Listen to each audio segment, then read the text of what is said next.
오늘 주신 하나님 말씀은 신명기 34장 1절에서 12절 말씀입니다. 신명기 마지막 부분입니다. 오늘 말씀의 제목은 위대한 모세입니다. 위대한 모세. 위대한 모세를 단 한마디로 다른 표현으로 표시하면 이렇습니다. 위대한 모세를 다른 표현으로 하면 인간이 하나님 일을 하였다. 인간이 하나님 일을 하였습니다. 그래서 모세가 위대합니다. 위대한 모세는 인간이죠. 아무리 위대해도 인간입니다. 그는 인간입니다. 그런데 위대한 인간 모세가 하나님 일을 했습니다. 그래서 위대하다고, 인간 앞에 위대하다고 수사를 붙일 수 있는 것이죠. 모세가 위대한 것에 대한 내용이 오늘 본문 말씀에 들어있습니다. 한번 볼까요? 첫 번째는 인간이 위대하다고 우리가 표현할 때 일반적인 사람들의 관점에서 보면 오늘 본문에 나올 때 첫 번째 거기 6절에 보니까 모압 땅 벳보을 맞은 쪽에 있는 골짜기에 묻혔는데 죽어서 오늘날까지 그 무덤이 어디에 있는지를 아는 사람은 아무도 없다. 이렇게 되어 있습니다. 무덤을 왜 만들지 않았을까? 많은 사람들이 이렇게 해석합니다.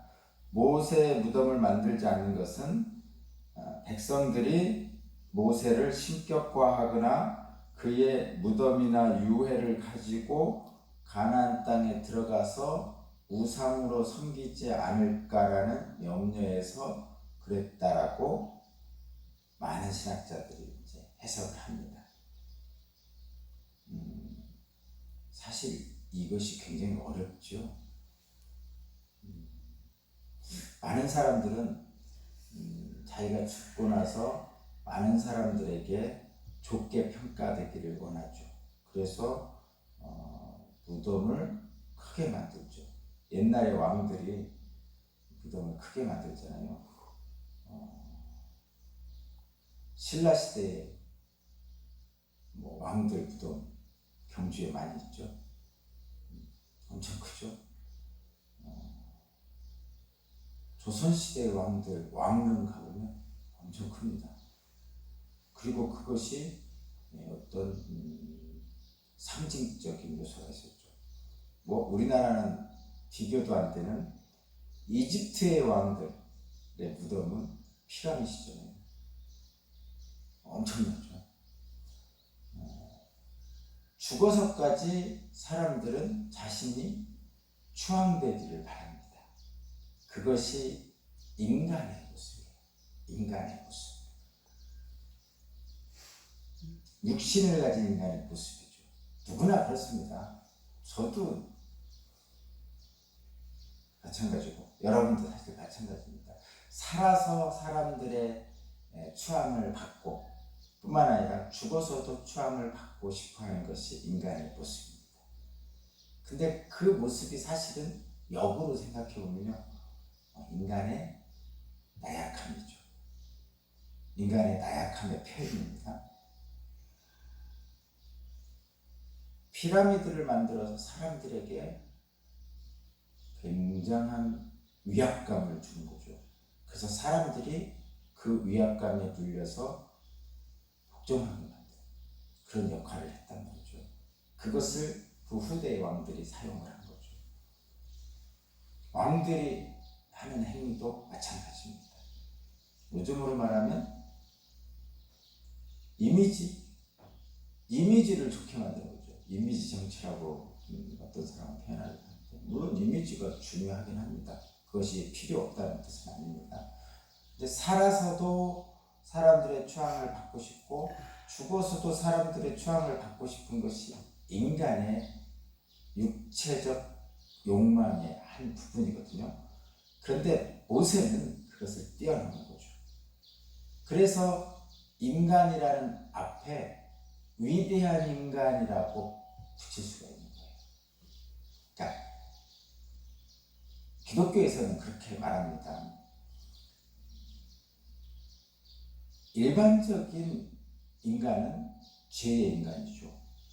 그러니까 에덴에서 쫓겨나서 죄 가운데 사는 죄성으로 똘똘 뭉친 인간이란 말이에요. 근데 하나님이 상정한 하나님의 형상대로 지음받은 인간은 그런 인간이 아니죠. 죄성에 똘똘 뭉쳐 자기 중심적으로 사는 인간이 아니라 그 인간의 육체성을 초월한 하나님의 형상대로 지음받은 인간의 모습을 상정하고 계시죠. 그래서 위대한 인간이라고 표현할 수가 있는 거예요. 그 앞에. 세상 사람들은 대단한 세상의 일을 하면 위대하다고 표현합니다. 그래서 그런 일을 하려고 그러죠. 내가 열심히 해서 공부를, 성적을 잘 내는 것. 내가 열심히 일해서 돈을 많이 버는 것. 내가 열심히 일해서 성공 출세하는 것. 내가 열심히 일해서 종업원에서 사장이 되는 것. 뭐 이런 것들. 내가 열심히 뭔가를 해서 내가 대통령이 되고 돈 많이 번 기업가가 되는 것. 이것이 인간적인 육체적 욕망을 가진 인간들이 가지는 기본적인 거죠. 기본적인 겁니다. 그런데 기독교에서는 이것을 초월하죠. 그 초월한 것들, 초월한다는 얘기는 그것들을 부정한다는 뜻이 아닙니다. 인간적인 육체적 욕망을 뛰어넘는 하나님의 일을 하게 된다는 거죠. 그러니까 위대한 모세라고 제가 처음에 표현할 때 인간이 하나님 일을 했습니다 라는 표현이라고 그랬어요. 그래서 인간임에도 불구하고 죄에 빠져있는 인간임에도 불구하고 하나님 일을 행할 수 있는 것, 그것이 인간의 죄성을 초월한 인간, 하나님의 형상대로 지음받은 인간의 모습이거든요. 그래서 인간이 하나님 일을 한다는 것은 위대한 거죠. 그래서 그런 일들을 하잖아요. 이렇게 표현하잖아요. 이순신 장군이 자신의 안위를 돌보지 않고 나라와 민족을 위해서 목숨을 바쳤다. 그 안에는 잘 살펴보면요, 육신적인 욕망을 뛰어넘는 초월한 인간의 모습이 보여요.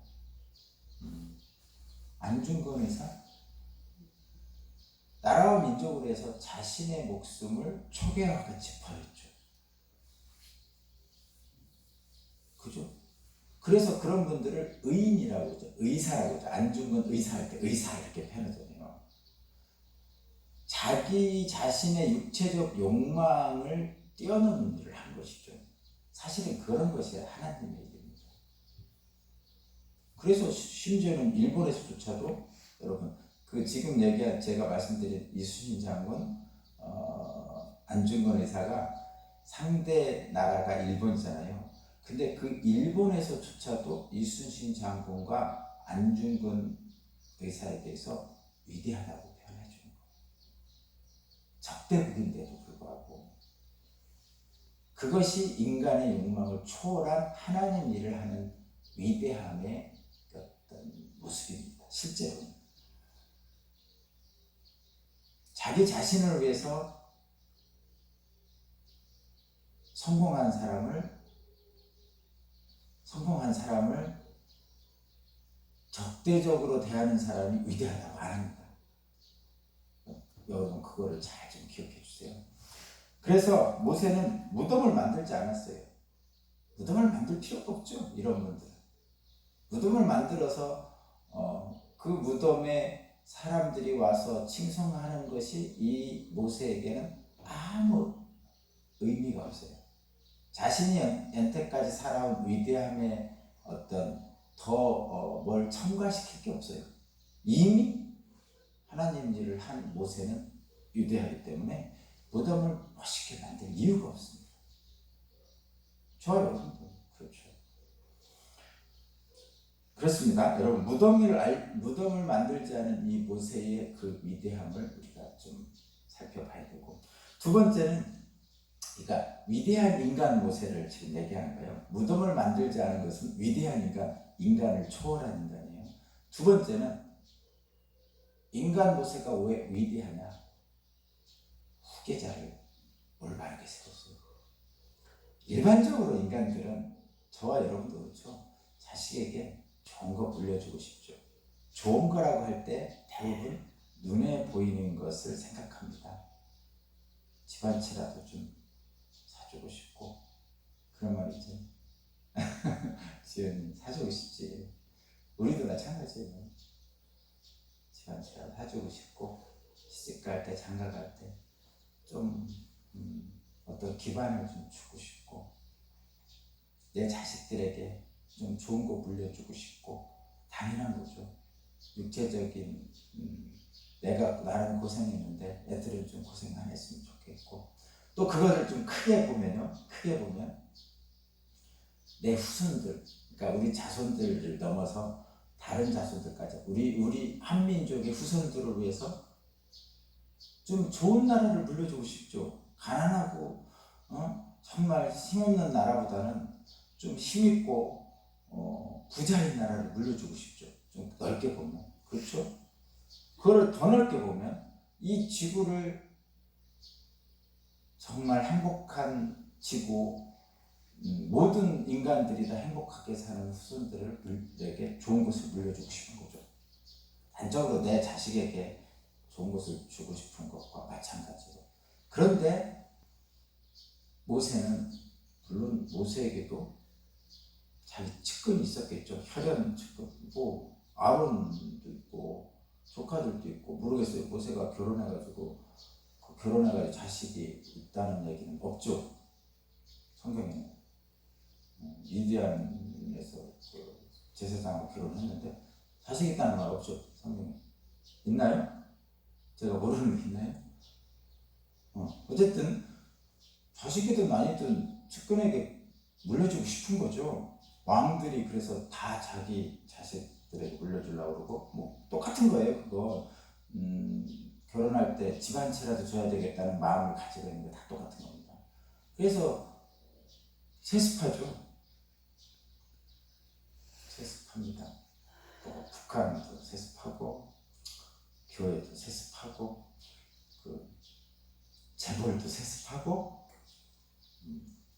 말과 이유는 다 다르지만 똑같습니다. 똑같아요.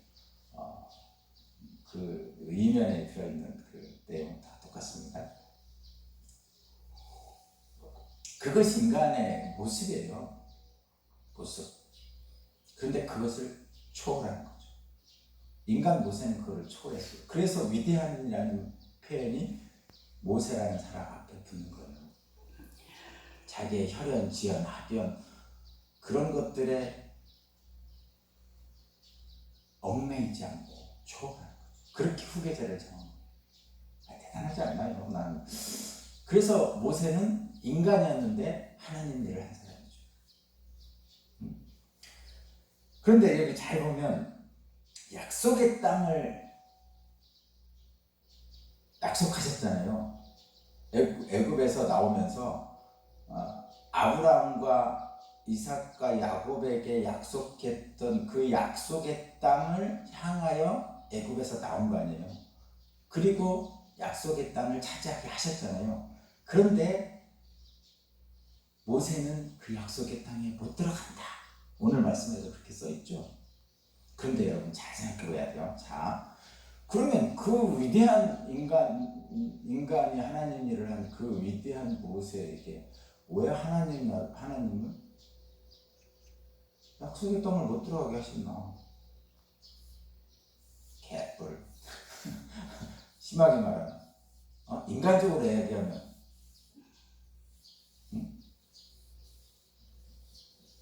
죽서서 보존네 뭐 이런 표현까지 할 수 있을 정도잖아요. 열받잖아요. 이 모세가 뭐 울퉁살퉁 해가지고 막 그 어려운 일들 해서 했는데도 불구하고 그럴 수도 있단 말이에요. 뭐 생각이. 근데 여러분 잘 생각해보세요.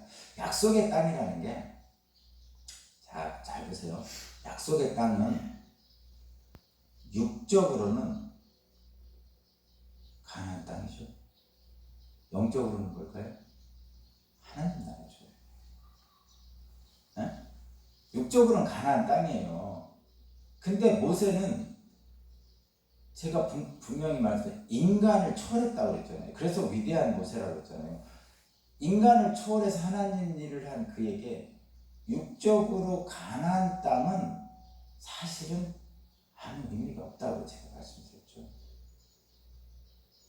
그에게는 육적인 가나안 땅 그 이상의 것을 이미 누리는 사람이죠. 그래서 영적으로 하나님 나라에 바로 올라간 거예요.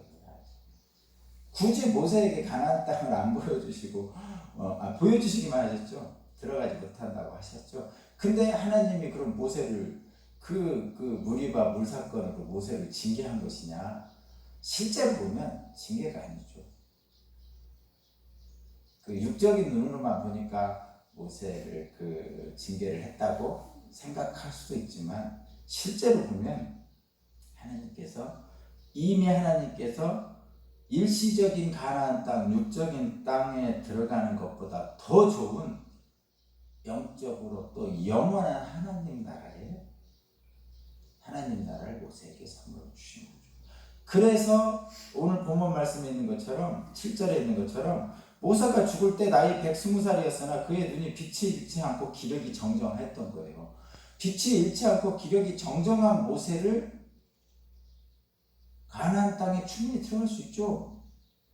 110세지만 그럼에도 불구하고 하나님 나라로 올리신 거죠. 이미 모세는 인간의 그 육적인 것을 초월했기 때문에 그런 거예요. 그래서 하나님이 모세를 징계했다보다는 인간들이 생각할 때는 징계한 것처럼 보이지만 하나님이 보시기엔 하나님 나라로 이끄신 거죠. 자, 여러분 그렇게 보셔야 되고, 그러면 단순하게 한 번만 더 보겠습니다. 모세가 위대한 비결이 뭘까요? 실제로 이게 중요합니다. 사실은 인간이 위대한 일을 했는데, 인간이 하나님 일을 했기에 위대한 것인데, 인간의 자기 중심적인 육적 욕망을 초월해서 하나님에 다가갔는데 어떻게 그럴 수 있었을까? 모든 인간은 다 그렇게 하기 어려운 죄인이거든요. 죄성을 가지고 있거든요. 다 팔이 안으로 굽고 혈연, 지연, 학연, 이게 안 할 수가 없는 인간의 모습입니다. 그런데도 모세는 위대한 하나님 일을 했는데 그 위대함의 비결이 뭐냐? 10절입니다. 10절. 그 뒤에 이스라엘은 모세와 같은 예언자가 다시는 나지 않았습니다. 근데 어떤 모세냐? 주님께서는 얼굴과 얼굴을 마주대고 모세와 말씀하셨습니다. 이 말씀이 출애굽 33장 11절에도 동일하게 나옵니다. 친구처럼 말씀하셨다. 모세와 친구처럼 말씀하셨다. 같은 얘기예요. 출애굽 33장 11절에 얼굴과 얼굴을 마주대고 친구처럼 얘기하신 거예요. 하나님과의 관계에서 친구처럼 얼굴과 얼굴을 마주 대면하고 대화를 했죠.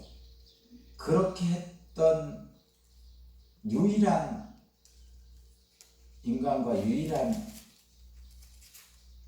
모습이 성경에 써 있는데 에덴 동산이죠. 하나님과 아담이 함께 거니는 거죠.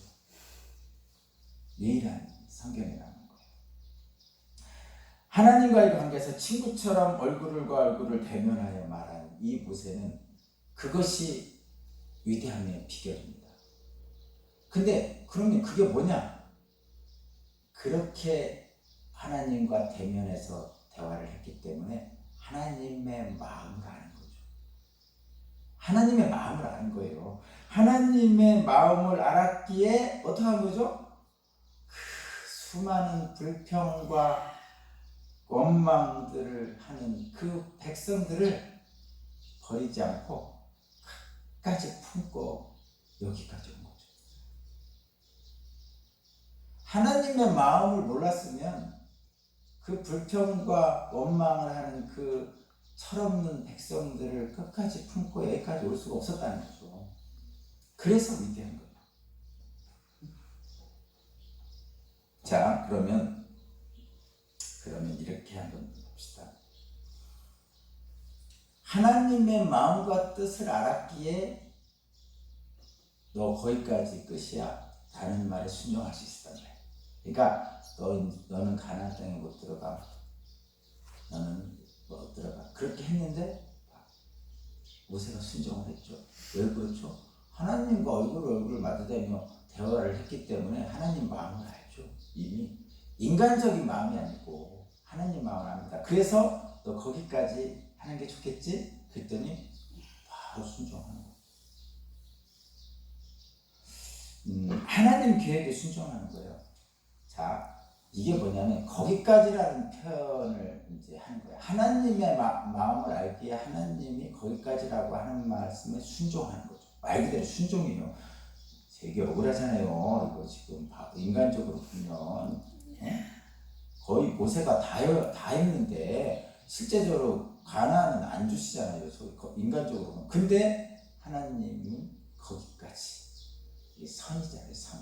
금도 에덴 동산에서 다른 건 다 해도 돼. 근데 선하게 알게 하는 나무 열매는 먹지 마.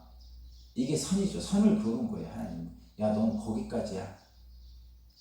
근데 인간은 그 선을 넘고 싶죠. 하나님이 거기까지라고 말했는데 그 선을 넘고 싶은 게 인간이에요. 그래서 넘었잖아요. 선악을 알게 하는 나무 열매를 먹지 말라고 했는데 그 선을 넘었죠. 넘는 순간 하나님의 거기까지를 순종하지 않는 거예요. 이건 좀 쉽진 않아요. 이 거기까지라는 이 선, 하나님의 선을 이라는 것은 굉장히 인간들이 깨닫기가 어려운 부분입니다. 그리고 그 선을 지킨다는 것도 인간으로서 거의 불가능한 건데 모세는 이미 육적인 걸 초월했기 때문에 그게 가능했던 거죠. 자, 지금 모세의 위대함을 비밀을 얘기했고요. 그러면 저와 여러분들은 어떻게 해야 됩니까? 여러분은 어떤 사람으로 살았다는 평가를 받고 싶습니까? 평가를 받고 이런 거 이전에 나는 어떻게 살아야 됩니까? 나의 삶의 원동력, 나의 삶의 힘의 원천은 무엇입니까? 모세의 위대함의 비밀을 저와 여러분도 가질 수 있다니까요. 하나님이 저와 여러분을 친구처럼 대면하여 말하고 싶어 하시죠. 그래서 신약 성경에서 예수님께서 너희는 나의 친구라 이렇게 말씀하셨죠.